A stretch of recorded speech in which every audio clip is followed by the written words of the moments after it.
Friends, अभी तक electronic induction के बारे में पढ़ा, यानी इंड्यूस ईएमएफ के बारे में बात की। इंड्यूस ईएमएफ क्या होता है, कैसे प्रोड्यूस होता है, उसके बारे में बात हुई। We took the Faraday's law using which we can get the induce EMF E is equal to minus d∅dt। अगर क्लोज सर्किट है कॉइल के साथ में तो current is also produce and that current is called induce electric current. ये बात हुई। फिर हमने मोशनल ईएमएफ का केस लिया और rod moving perpendicular magnetic field, उसके बारे में डिटेल में डिस्कस किया। अब चलते हैं आगे concept of self induction. Self induction क्या है पहले वो समझते हैं। Let's take the definition of self induction. Suppose एक कंडक्टिंग कॉइल है, कंडक्टिंग मेटल की बनी हुई coil connected to a battery and a rheostat, connected to a battery and a rheostat. Rheostat you know very well, it's a variable resistance वाला case. Okay, अब ये battery है, उसके कारण करंट फ्लो होगा सर्किट में, कॉइल में current pass होगा, करंट लेट से I पास हो रहा है तो एक मैग्नेटिक फील्ड जनरेट होगी यहाँ पे। The coil behaves a magnet, okay, and a magnetic flux with the coil itself. On passing electric current through a coil, the coil behaves a magnet, okay, and magnetic field is produced, magnetic flux is linked with the coil itself. Suppose करते हैं यहाँ पे हम n is the number of turns of coil and phi is magnetic flux link per turn, magnetic flux per turn, phi is a magnetic flux in per turn, यानी हर एक turn के साथ link flux phi है, तो total flux कितना हो गया। Therefore N phi is the total flux link with coil,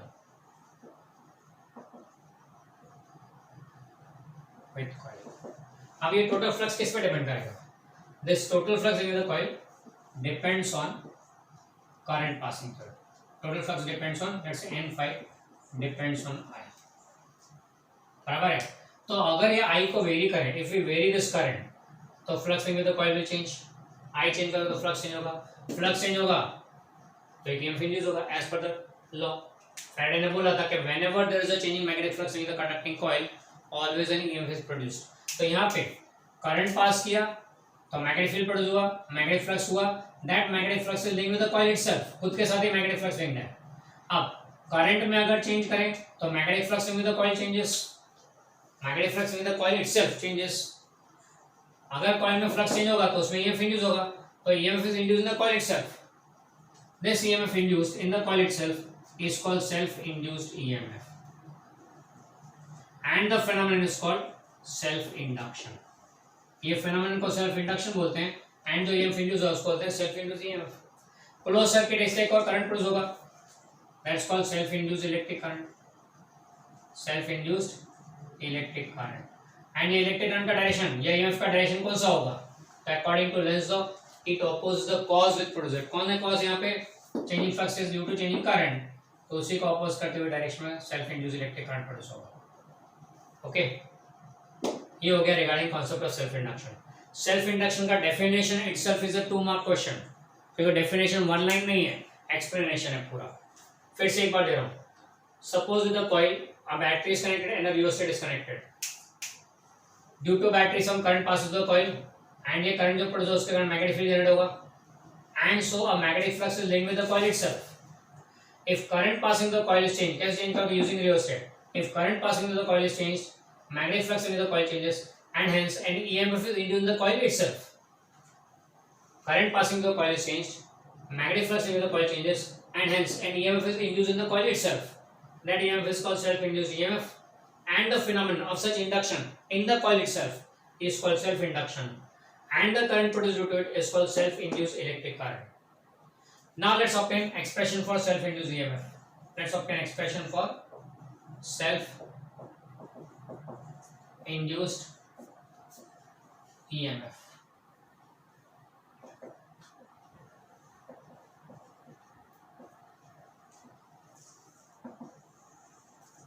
okay, यहाँ वही रिलेशन n फाई प्रोपोर्शनल है, तो let's put a constant, let's Li। L को बोलते हैं self inductance, here L is called self inductance. आप ध्यान रखना वर्डिंग में, ये सेल्फ इंडक्शन है, ये सेल्फ इंडक्टेंस है।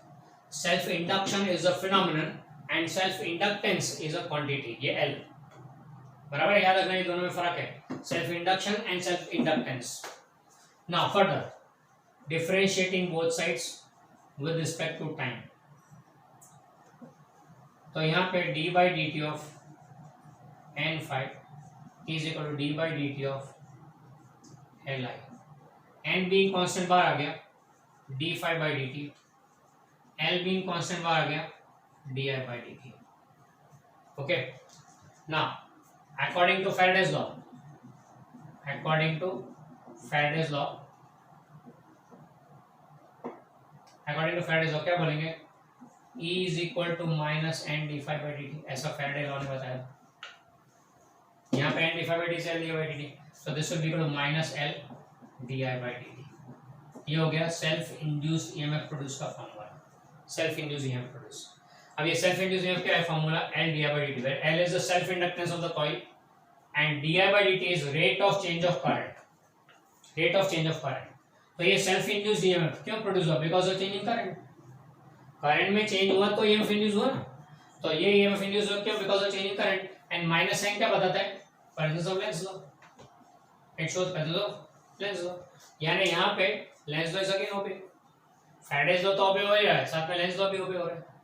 ये change in current in the coil itself and ये EMF produce in the coil itself, self खुद में, खुद के द्वारा, खुद के करंट के कारण खुद के अंदर ही ईएमएफ इंड्यूस होता है, सेल्फ इंड्यूस ईएमएफ।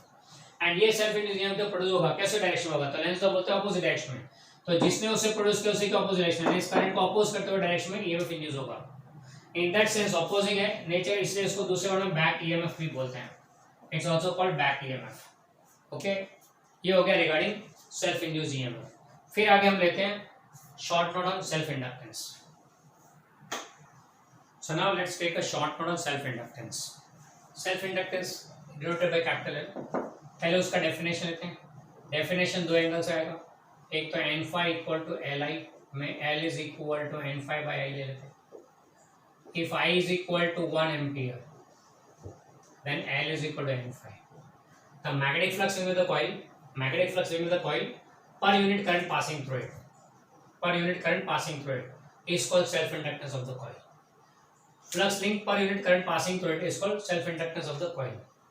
दूसरा डेफिनेशन लेते हैं E is equal to L di by dt से,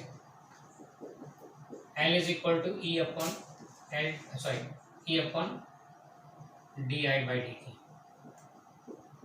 Now if di by dt is equal to 1 ampere per second, then the self induced EMF is called self inductance.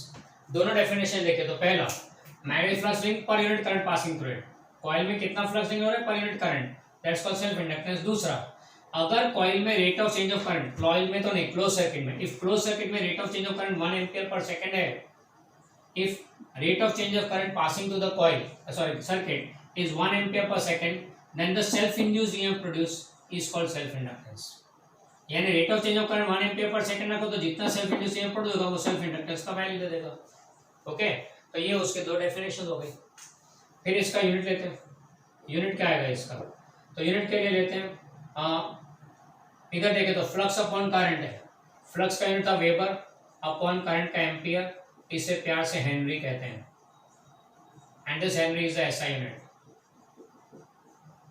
Okay, तो inductance का SI unit is Henry and is nothing but weber upon ampere.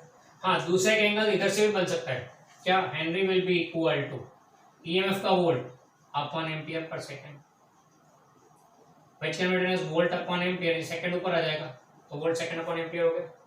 Volt upon ampere जाना पहचाना है, जिसको हम लोग ओम कहते हैं, रेजिस्टेंस, तो ओम इनटू सेकंड भी लिख सकते हैं हेनरी, हेनरी को we can write as ohm into second, बराबर है। ये हो गया। अब इसका अगर डायमेंशनल इक्वेशन ढूंढना हो तो हमें ओम का डायमेंशनल इक्वेशन लेना पड़ेगा। ओम का डायमेंशनल इक्वेशन क्या होता है, तो याद करें तो ohm is nothing but volt upon ampere, volt is V upon I, V मतलब क्या हो गया, work done per unit charge upon I, तो ये हो गया वर्क डन का जूल अपॉन चार्ज का coulomb into ampere. Dimensional equation के तो m1 L2 T - 2 जूल के लिए, कूलम के लिए A1 T1 इनटू एम्पियर का A1, यानी M1L2T माइनस 3A-2, ये ओम के लिए हो गया, इनटू सेकेंड कर दो तो हो जाएगा M1L2T माइनस 2A-2, ये हो गया है इंडक्टेंस का dimension question, M1L2T minus 2A-2। इस इंडक्टेंस के डायमेंशन पर से हम लोग थोड़े और डायमेंशनल क्वेश्चन ले सकते हैं।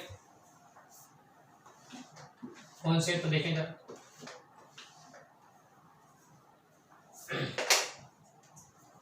Flux phi is nothing but I, flux phi is L into I, L यानी henry, ampere, M1L2T minus 2A-2 into A1, यानी फ्लक्स का क्या रहेगा M1L2T माइनस 2A-1, ये फ्लक्स के लिए। तो फिर magnetic intensity flux upon area है, M1L2T minus 2A-1 upon L2, तो that comes out to be M1L0T minus 2A-1, magnetic intensity यानी कि टेस्ला के लिए हो गया। ओके, तो this how you can get the dimensional formula by connections. Okay, चलो ये तो साइड पार्ट थी, वापस आ जाते हैं अपने ओरिजिनल वर्क पे। तो यूनिट आ गया, डायमेंशनल इक्वेशन आ गया। Now let's go over to factors on which L depends. Value of L depends on, किस पे डिपेंड करता है? तो इट डिपेंड्स ऑन 4 फैक्टर्स। एक, शेप ऑफ द कॉइल, दूसरा साइज ऑफ द कॉइल, तीसरा number of turns of the coil, number of turns of coil, and चौथा medium on which coil is bound, medium on which coil is bound, यानी कि दूसरे word में बोलो तो core of coil, core of coil यानी coil किस पे वाइंड है। सपोज कुछ नहीं रखा हो तो वैक्यूम है, एंड अगर कुछ रखा है जिसके ऊपर वाइंड किया है तो मटेरियल के ऊपर भी डिपेंड करता है। तो medium on which coil is bound, उस पर भी डिपेंड करता है। ये 4 फैक्टर पे इट डिपेंड्स, सेल्फ इंडक्टेंस। ना इसके साथ कनेक्ट हम एक definition that is inductor. We take one more definition based on this, that is inductor. Inductor क्या है? A component of circuit possessing self inductance. Such a component of circuit possessing self inductance is called inductor. Self inductance possess करना मतलब क्या? Possessing self inductance means can produce self induced EMF. ऐसा component जो खुद में self induce EMF produce कर सकता है उसको बोलते हैं इंडक्टर। ओके, तो इंडक्टर हम लोग कैसे बताएंगे यहाँ पे? It is nothing but a coil. इसको हम लोग यूं डिनोट करते हैं, सर्किट सिंबल ये है कि कॉइल की कैपेसिटी खुद में EMF इंड्यूस करने की, and therefore it's also called inductor. बराबर है? तो इंडक्टर हैविंग इंडक्टेंस सेल हो गया। It is such a component of the circuit which possess self inductance. तो इसको हम लोग यूं लिखते हैं, यानी कि हमारे पास battery, capacitor, resistor and inductor, ये 4 कंपोनेंट हो गए सर्किट के। बैटरी का काम करंट सप्लाई करने का, कैपेसिटर का काम चार्ज को स्टोर करने का, रेजिस्टर का काम करंट को अपोज करने का, इंडक्टर का काम ईएमएफ इंड्यूस करने का, खुद में ईएमएफ प्रोड्यूस करने का। ये हो गया बराबर। अब एक छोटा सा डेरिवेशन ले लेते हैं। Let's obtain the formula for self inductance of A solenoid. Let's obtain formula for self inductance of a solenoid. Now self inductance लाने के लिए 3 स्टेप करने, बस ज्यादा नहीं, 3 स्टेप है। कौन से 3 स्टेप? आपको सेल्फ इंडक्टेंस ये तो फॉर्मूला क्या है, N∅/I। फाई कैसे आएगा? B into A cos theta. And B कैसे आएगा? तो जो फॉर्मूला जो आपने सिस्टम लिया उसके ऊपर डिपेंड करते हैं। यहाँ सोलेनॉइड की बात कर रहे हैं तो क्या बोलेंगे? When electric current is pass through solenoid, magnetic field produces μ0Ni, magnetic field produces μ0Ni। Okay, तो फ्लक्स क्या आएगा? B into A, that is μ0Ni। Theta को यहाँ हम लोग 0 डिग्री ले लेते हैं। ओके, फ्लक्स आ गया तो इंडक्टेंस आ जाएगा L equal to N∅/I, that is μ0 N into N into IA। अब यहाँ पे small n is number of turns per length रख दे यहाँ पे, तो क्या होगा? μ0 N square I, sorry I तो निकल गया ना, A/L। क्या कि हमने स्मॉल n को N/L रख दिया। ओके, या फिर आपको रखना है N इक्वल टू N नहीं रखना हो तो वैसे भी कर सकते हैं। ये फॉर्मूला ऐसा भी बन सकता है, μ0 N square A into L, ये भी हो सकता है इसका। यानी सेल्फ इंडक्टेंस का formula like this and self inductance का फॉर्मूला लाइक दिस, दोनों सेम। फर्क इतना ही है, small is the number of turns per unit length and ये नंबर ऑफ टर्न्स लेंथ दे दिया ऑलरेडी। ओके, तो ये हो गया formula for self inductance of solid. 2 mark के डेरिवेशन के लिए आ सकते हैं, 3 मार्क के सम में अप्लाई भी हो सकता है कहीं ना कहीं। ओके, तो ये हो गया regarding self inductance of a solid.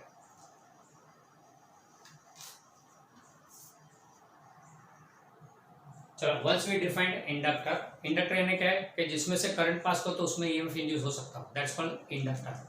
अब इंडक्टर में when current is passed magnetic field is generated and वो मैग्नेटिक फील्ड अंदर स्टोर होगी and it store energy in it, and वो कितने एनर्जी स्टोर करता है उसका फॉर्मूला अप्लाई करना है, एनर्जी स्टोर्ड इन इंडक्टर का formula.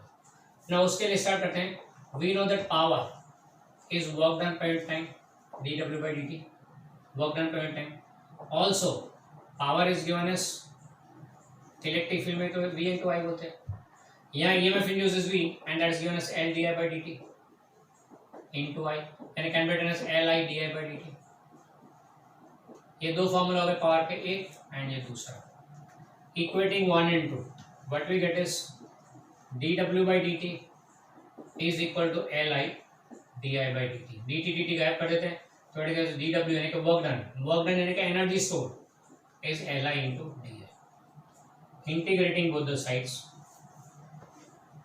integrating both sides, what we get is integration dw, integration dw is equal to L being constant बाहर आ गया I di/dt, di I di। Okay, यहाँ current varying from 0 to I, यहाँ energy store from 0 to U। Okay, चलो इसको W लिखते हैं। तो लेफ्ट साइड पे क्या आएगा, लेफ्ट साइड पे W from 0 to W and right side पे L इंटू I का आएगा I²/2 फ्रॉम 0 to I।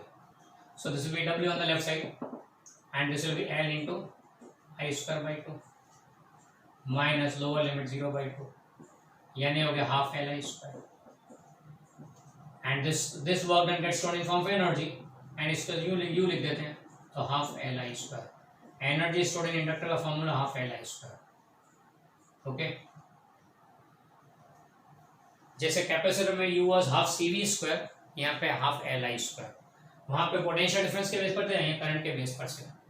अब ये तो हुआ एनर्जी स्टोर्ड का, लगे हाथ तो एनर्जी डेंसिटी भी लेते हैं, तो एनर्जी डेंसिटी वहां भी ली थी, यहाँ पे लेते हैं एनर्जी डेंसिटी। वहां पे हमने छोटा U बताया था, यहाँ हम लोग एन उसको रो ई लिख सकते हैं, energy density was rho E and that was half epsilon 0 E² था वहां पे।